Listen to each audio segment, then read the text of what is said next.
What's up guys? Andito tayo ngayon sa Red Speed Santiago kung saan magpapalinis tayo ng panggilid para kondisyon tumakbo ang ating motor. Yung na nga si Kuya Edo, nililinisan ng ating gilid para kondisyon tumakbo. Ito nga pala yung motor ko guys, mag-stage muna tayo. Yeah!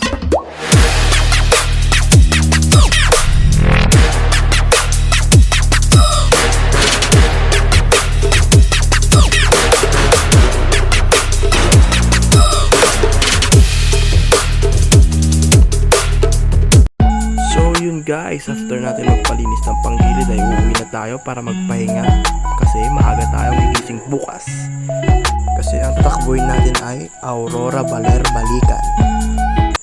Yo, what's up? Dito na tayo sa Kenny Rogers meeting place at syempre naka-complete gear tayo dyan para safe guys. At eto na nga guys ang ating kasama, ang Team Red Speed.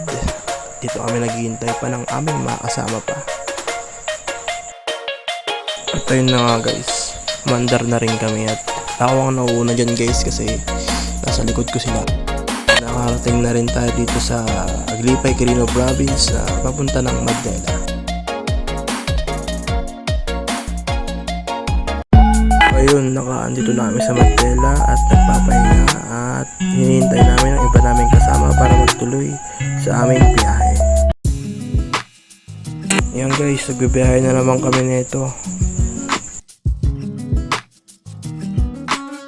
So narating na namin ng boundary dito, last checkpoint at yan nagre-ready na ulit kami at magmomotor na ulit kami guys. Turn on, stop ulit, pahinga, hintay yung mga kasama. And ayun sila guys, yan sila guys, mga nahuli. At sa wakas nandito na rin kami sa aming destination sa Dilasag, Aurora Province.